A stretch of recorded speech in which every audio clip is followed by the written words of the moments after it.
I'm Scott with Spoon River Pressure Washing, and you can make $3,000 or $4,000 in a month pretty easily. I went down the route of kind of having the leanest startup as possible. So I went and bought a used pressure washer for like $100, some hose and other little accessories. So I think I might have spent like a total of maybe $300 in order to get started, and then made a real simple Facebook page, kind of shared it with my friends. And a few days later started having a few people reach out and say, hey, I have this house, people that I don't even know.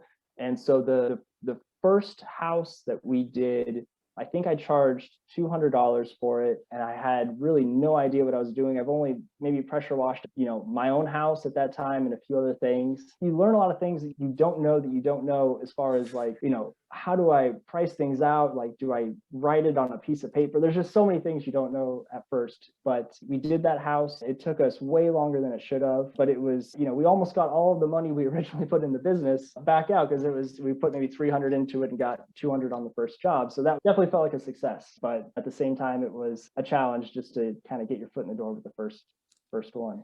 So yeah, hourly rate, maybe not that great on that first job, Right. but super quick validation to say, okay, we've paid off the equipment and now everything else is kind of gravy minus our own labor. Were you doing like sidewalk, walkways, driveways, or were you doing like getting up on ladders, like doing the under the eaves and the siding and stuff? In this case, it was the siding and the gutters and kind of all around the house. And they also later wanted their deck too. So we charged another 100 and we pressure washed the deck. But advertised as a little bit of everything that we could do: driveways, decks, cars, whatever. And they found you through the Facebook page. Yeah. So that was organic. We didn't even do any ads yet. It was just making a page, sharing it with friends, and then friends would, share the post. Yeah.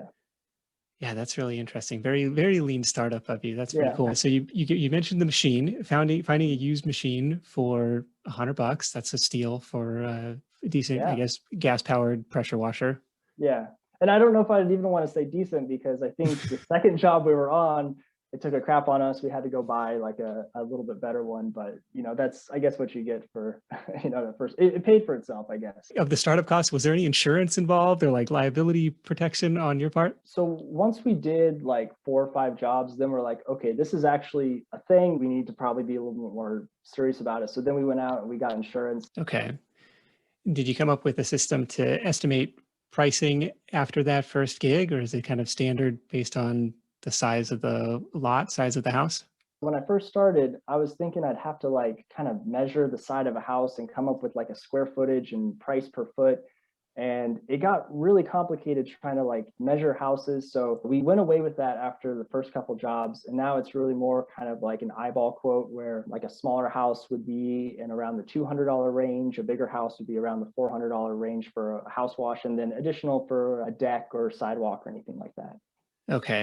And More of a, this is a really interesting one, because you can go out to Home Depot and get a decent pressure washer, 250, $300, maybe right. 400 at the higher end.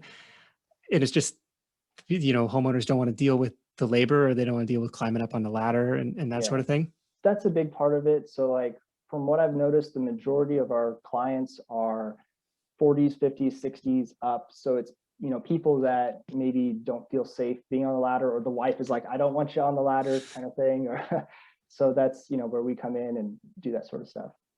Yeah. It's a really interesting one where you can kind of break even on the equipment investment, at least Right. the primary machine. And you mentioned, well, there's, you want a long extension hose and stuff, because you're using their water, and then you got to be able to reach high up. So you got to have a ladder, I imagine, sticking Mhm. on top of the truck or something. Anything else on the equipment front?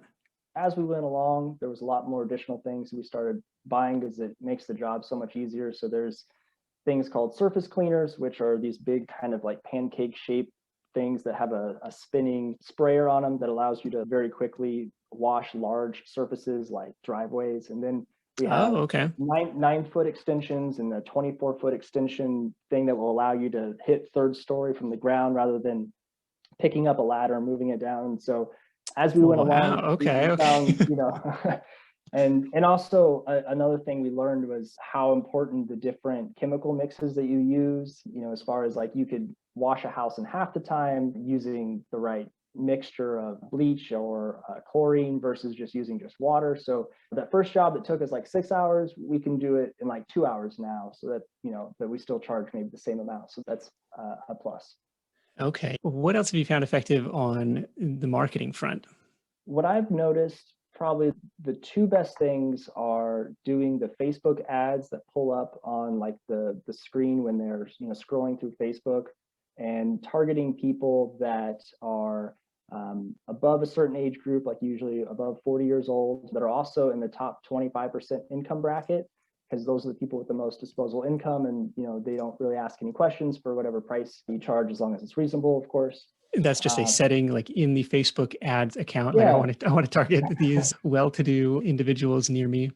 Yeah. You can edit the demographics of the people that you're targeting when you're doing ads on Facebook, and you can get very specific. You can even target people's specific interests, although I haven't messed around with that yet, but that's definitely something you can do.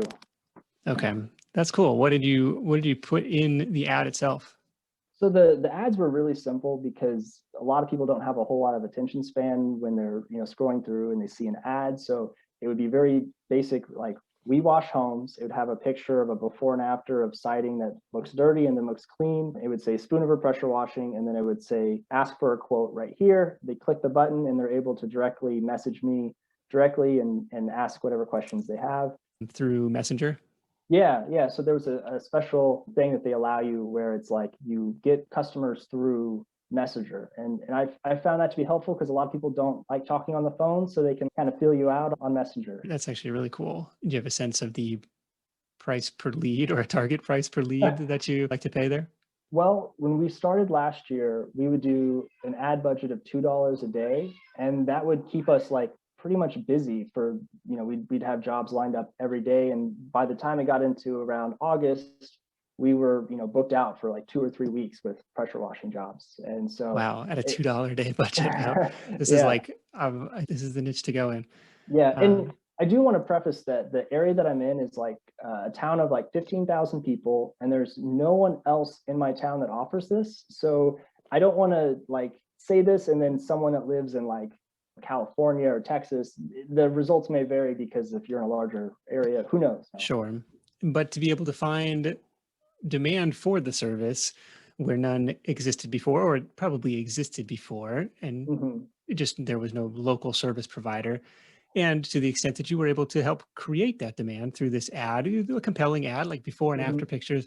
I mean, there are probably whole Instagram channels dedicated to so-called pressure washer porn, and so it's like, I imagine that type of like autoplay video in somebody's feed might be kind of attention getting. They're like, man, when was the last time this place was cleaned? Like it's been a minute. That's a really good idea. I haven't thought about that, but maybe I should do like a long video of pressure washing something and using that, just because people share it just because it's oddly satisfying or whatever. It is. It's somebody's driveway, especially if you got this big old circular thing. Like, that's an interesting tool that maybe people haven't seen before. When so somebody contacts you, they click on the ad, they contact you for a quote. You're just asking them for like size of the house, like just to get an idea. What's going on at that point? At that point, I would, kind of ask them first what they're looking for, to make sure that we're on the same page, whether it's their deck or their house or whatever. And then I'll ask them for their address, and then I could actually look at it through like Google Maps usually, and be able right there on the spot, or at least kind of a rough idea. Okay. Or if they're not on Google Maps, just like I'll just drive past their house and then leave an estimate in their mailbox. Okay, that makes sense. Yeah, the technology, like, I'll just spy on you through Google Street View and say, okay, that looks like, all right, we can get this done. I was also going to say, the other side of marketing that I felt was pretty successful was using yard signs. So after we wash someone's house, we just put a little yard sign to say we wash houses, with the phone number real big. And in some cases, you have like, you almost wash the entire neighborhood. So like, there was one kind of nicer area where we did one house, and then as we were washing that house, the next door neighbor came up and talked to us. And then before we knew it, we did 6 houses that were all basically all adjacent. So I think yard signs are very powerful for that sort of thing. Yeah, and especially if there's a little bit of peer pressure. Oh, my neighbor's getting this done. Well, shoot, I better pony up for this too. So I definitely think that's a good way to do it. Are there any tools and tech that you use to manage bookings, process payments, anything else that helps run this thing? Yeah, I use a thing called Joist, and that's for creating invoices and estimates. And it's sort of like a CRM, not fully as fully robust as maybe you would like, but I've found it to be pretty helpful. And then my wife helps me with like the accounting, so we just put all the sales and everything into a little spreadsheet so we can kind of keep track of things. Almost everything is either cash or check, but it's something I'm looking into. Is maybe using Square or something so they could pay with their credit cards. But I haven't had anyone have any issues with that. And most people, I'll just tell them they can just mail me a check or take cash or whatever. Okay. Well, that's awesome. Any Yeah. crazy customer stories so far? Any property damage, like any horror stories, like things gone wrong? Oh, there was one time where I think we might have either broken a window or it might have already been broken. And we ended up, we talked to the homeowner and we offered to replace it for him for free. And I have a feeling maybe it was already broken, but we just like didn't notice it until after it was washed or something. I mean, even then, I guess that's not a huge deal. It would just be a small insurance claim. But no, I guess as far as anything too crazy, it's all been pretty mild, I guess. All right. Well, that's a good sign. Yeah. Just keep it easy. Make sure that insurance is in place just in case Mhm. something does happen.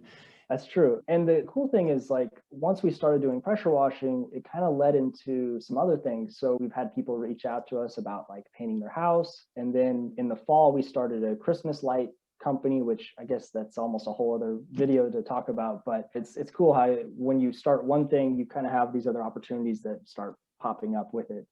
Yeah, that's actually really cool. And people like to support, local small businesses too. Like, well, what else could you help me out with? So I think you guys are doing some awesome work there.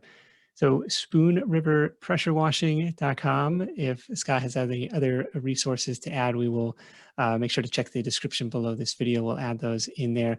Scott, really appreciate you taking us on the kind of a behind the scenes tour of the pressure washing business.